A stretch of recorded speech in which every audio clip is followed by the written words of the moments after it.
Good evening, and welcome to another introspective episode of Diatribes from the Voice of Doom. Now here's your innocuous and inebriated host, Voice of Doom.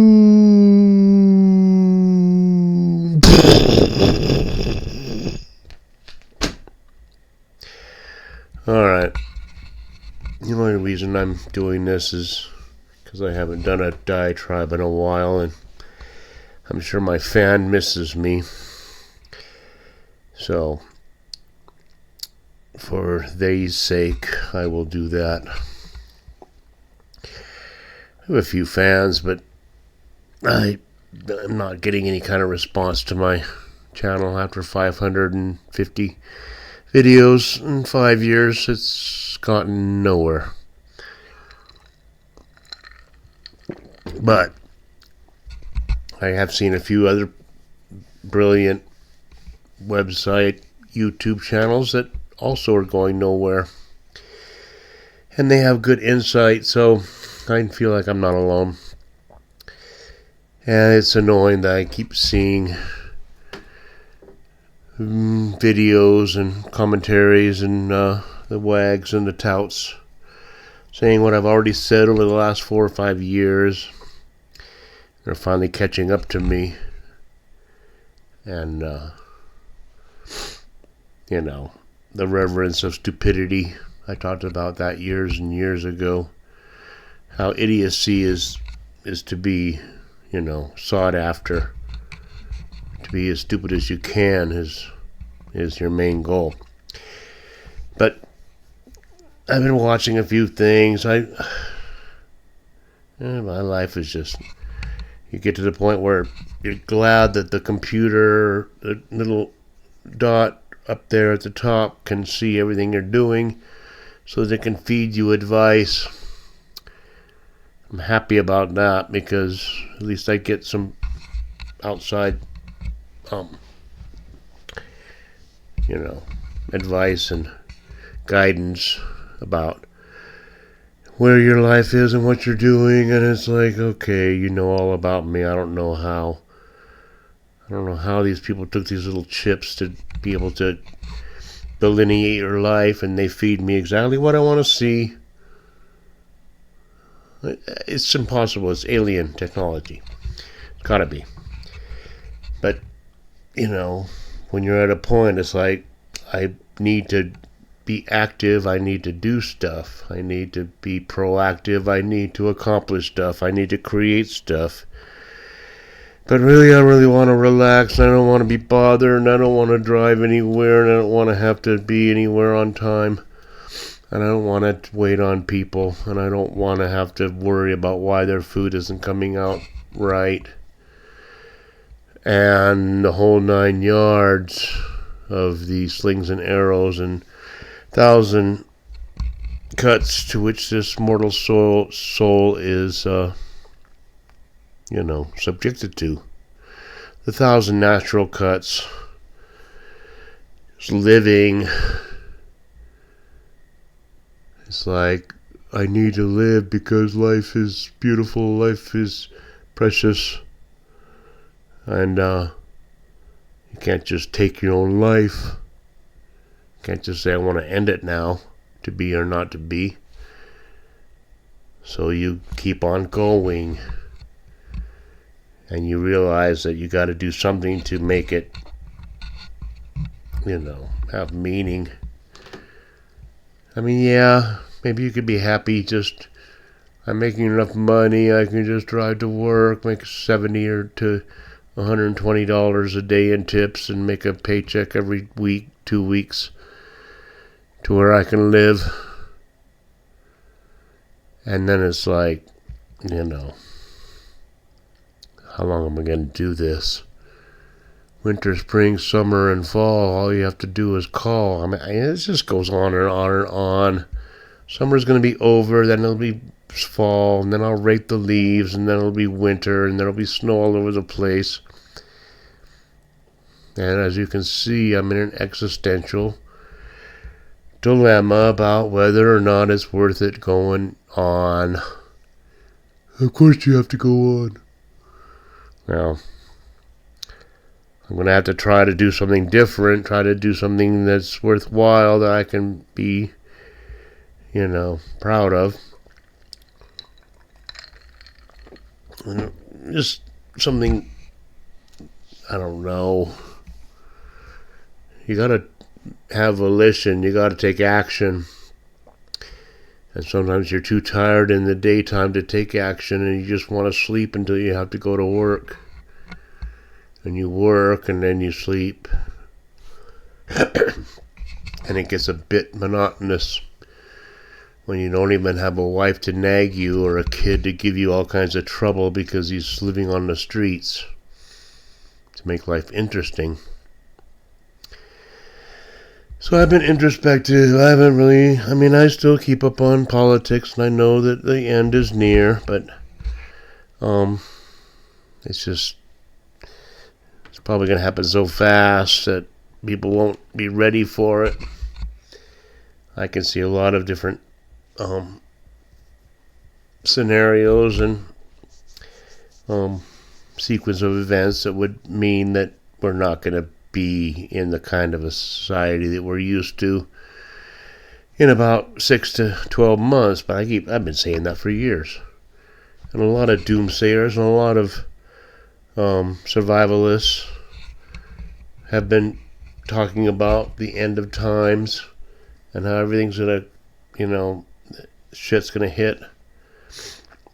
They've been talking about this and nothing happens. Well, Mount St. Helens was very dormant for many years, and then it blew its freaking head off. So what's going on right now? Well, the usual tribal warfare. Orangey's trying to clean up the country, and he's just has a businessman's attitude about how to, solve problems. So he's like, the way to solve crime is to get the damn troops in there and discourage it. And if people do crimes, you grab them. It's draconian. It's dictatorship. It's, Hitler. Well, if you commit a crime, I think you should be grabbed now. You're going to put a lot of people in prison because a lot of options are disappearing for your average Joe. I'm going to graduate from college and get a good career in a corporation and work my way up to the top. Those days are done. It's like you either start the corporation when you're 15 and become a multi-billionaire by the time you're 19, or else you have no future. Because that self-same 14-year-old just created AI that made your job obsolete. For billions and billions of people, not to mention the billions that are in Africa and Southeast Asia and the subcontinent, Bangladesh, and everywhere else that wish they could have a piece of the pie, and there's too many of them, and they're not going to be able to do it. And they wish they could come to America to share the American dream, and that's gone. And so what they should have done is just stay in their own country and get rid of the despots, get rid of the dictators, get rid of the cartels, get rid of the criminal organizations that are keeping them down, and be happy in Costa Rica or be happy in Uruguay or wherever the hell they're from.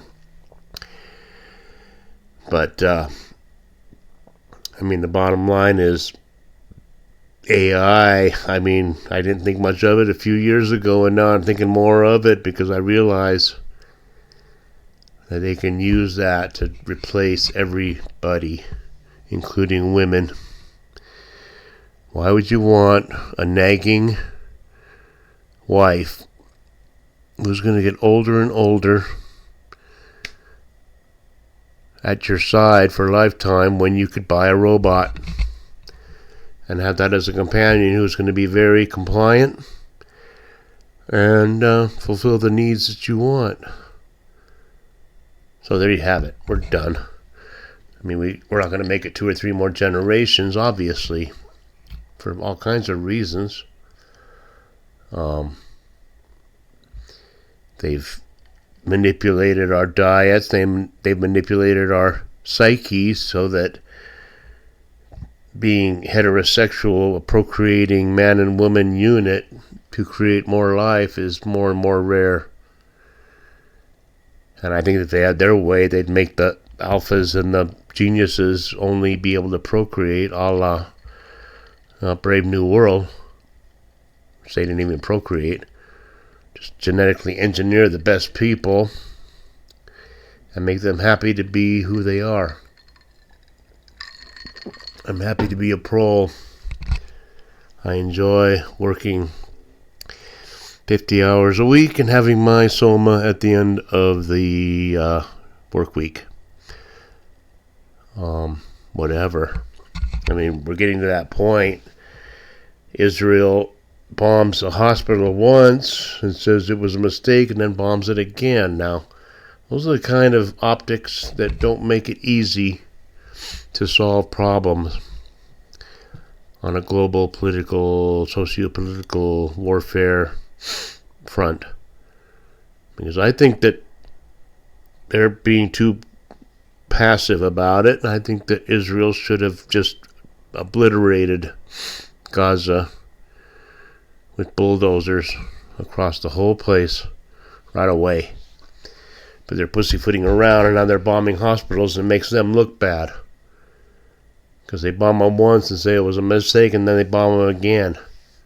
It's like, you're not even lying about, there was Hamas weaponry headquarters underneath the hospital, so we bombed it. They don't even say that anymore. So Israel's becoming the pariah because of their idiocy, the way they're handling it. They should have just obliterated right away. But now we got a big mess. Ukraine,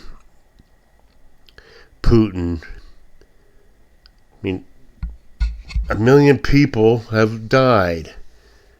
And in case you didn't know that, more Russian soldiers have died than Ukrainians. So they keep on whining and crying about all the Ukrainians that have died. 3 times as many Russian soldiers have died because Putin's feeding them in there as cannon fodder for whatever reason. They have to conclude it sooner or later. Otherwise, why didn't Russia just nuke them right away? That would have been the best thing to do during the Petri dish administration, is have Putin just nuke Kyiv. And what's Petri going to do? But everything's gone wrong, so there's no resolution to that. Oh, we're going to negotiate now after 1 million people have been killed. So it's just going to keep going and going and going until we finally unleash something that everybody will pay attention to. And it may be this big spaceship that's out on the edge of our solar system right now. I don't know, but it's getting a lot of airplay. And there might be a spaceship out there that's looking at us. And I say, bring it on, man, because this planet's a penitentiary planet. So I say, yeah. I think you have every right to consider obliterating this globe. Because look what we've done. We haven't been good. We've been on each other's throats since the first family. Since Cain killed Abel. We've been murdering each other. It's a failure. And God realizes it's a failure, and I think he should take his losses and say, forget this. Because the cosmos is very big and life doesn't ever end, so I would just as soon start somewhere else. So there's some existential stuff for you that actually explains the whole meaning of life. But you don't realize it because you're still stuck in your little hole of living on this planet thinking everything's good. All right, that's it. I'm done. I'll talk to you later. Bye.